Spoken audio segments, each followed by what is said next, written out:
Hello, everyone, and welcome to ASM2O, our media arts. I am Mrs. MacMillan, and I will be your teacher for the summer. So this is just kind of an introduction video to introduce myself, as well as the course content and what's going to be expected of you. I do apologize in some of these videos if you hear some noises behind me. I am home with a dog and two cats who may periodically appear in my videos as they stroll across my keyboard or behind me or stomp around in the room where I am. Okay, so as I said, this is a summer course. So this is indeed a credit course, grade 10 credit course, open course. There are a lot of ways, as mentioned.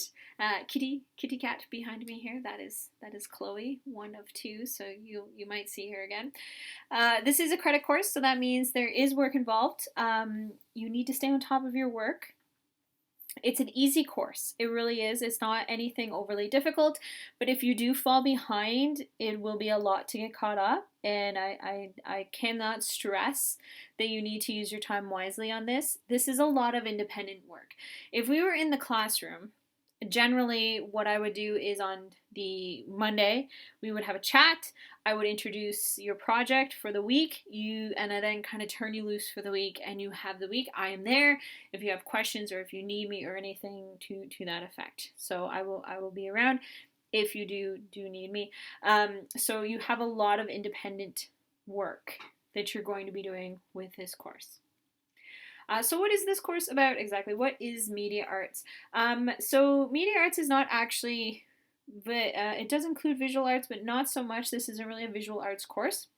It is a genre term that encompasses artworks with new media technologies: digital art, computer graphics, computer animation, virtual art, internet art, interactive art, video games, computer robotics, and art as biotechnology. So it's more based around computers than in terms of visual arts. The term differentiates itself by its resulting cultural objectives and social events. So it varies. And it's ever changing. Media arts is a pretty fluid landscape. So what is media arts and what isn't media arts changes almost weekly. But what it does involve most of the time is an interaction between the artist and the observer, and how we respond to the artwork and what we're watching. So that is the kind of the technical jargon when we talk about media arts and what we're looking at in media arts. So in this particular course, there's 5 units: the still image, the narrative, the moving image, media, or the interactive media, and as well the final unit is a project. A major project, actually, that you will have a couple options on how you're going to do the project. Part of the final for this is your portfolio, which I will talk about shortly.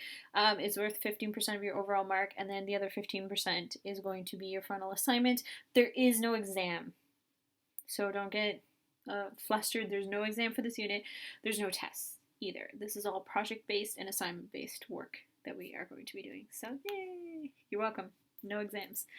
So this breakdown, as I said, you're going to be 50% is going to be your assignments in class. So this is a large chunk, so these assignments are big, and your film analysis. And I'm going to talk more about the film analysis in a few minutes because the films are kind of a big part of this and also a lot of fun. Unit 5, like I mentioned, are the 2 major assignments: your portfolio, which is going to be 15%, and your ISU project, which is going to be your other 15%. So that's your 30%. So 70% in class and 30% breakdown of the final projects. Pretty straightforward, much like anything else. So the films I talked about. Movies. Friday is going to be movie days. Usually is in class.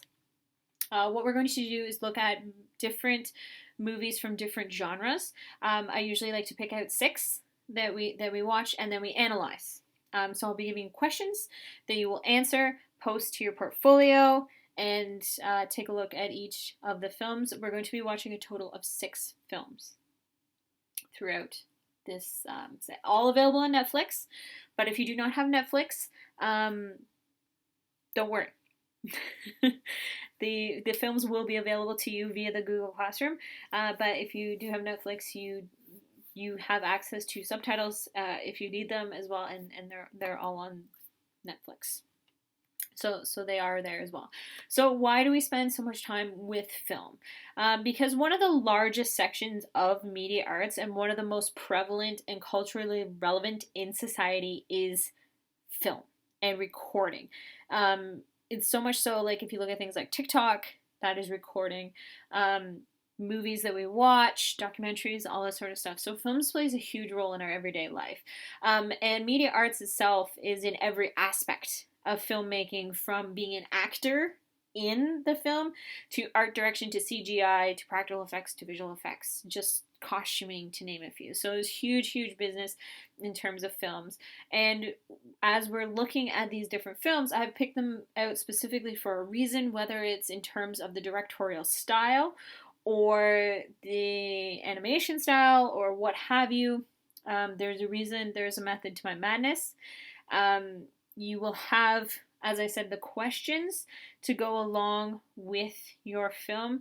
Now, in terms of your question responses, you have some choices here.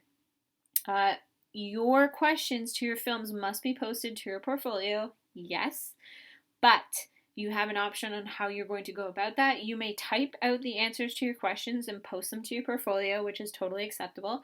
You may also record yourself answering the questions, or you could create a podcast where you answer the questions. If you don't want to record yourself visually doing it, you can also do it that way as well.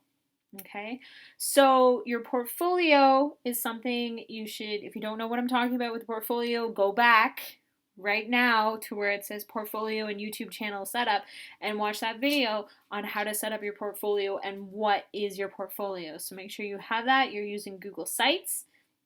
You'll be fine. Okay, and I will talk in a few more minutes about the portfolio. Okay, so back to our film. So you do have your options typed, visual of yourself talking, just like I am right now, or podcasting. Okay, if you want to see an example, I have on my portfolio, my sample portfolio, I have an example of me doing questions via the computer as well as in podcast format. So you can take a look at both of those. So the other aspect of this is the online discussion. You will have one question that you need to answer about each film online, and you need to interact with your peers and answer, respond in a way to their critique or whatever the question is. So you answer and then they must respond to you. I too, since we don't have a lot of us in this course, I will post my response as well, and you can respond to me in terms of reflecting. Okay, so it's just a discussion, post and response. Okay, good. All right, portfolio. Let's talk about the portfolio.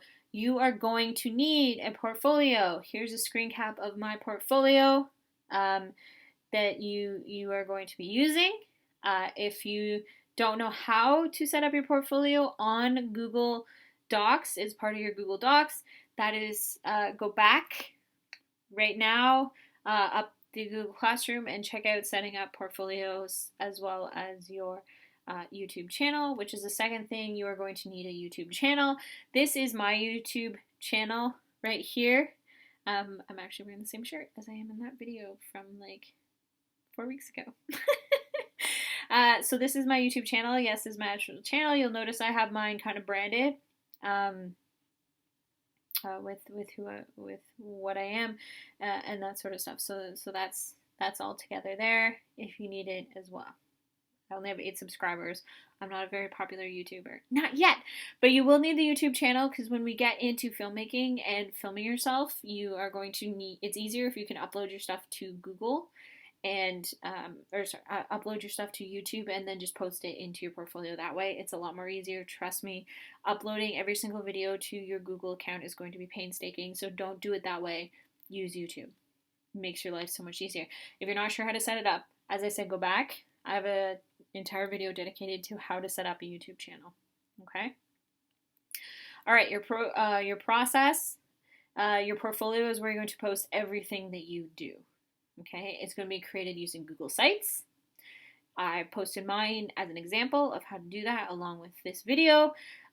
You are going to post all your assignments, all your reflections, and you're going to have it linked to your YouTube channel. It's all going to be there. It's all going to be caged in that way. It's just easier that way. It's easier for me, and then I'm able to look at your portfolio and see that you're following the process. This is just a way of you collecting all of your work. Okay? That is it. That is all for me.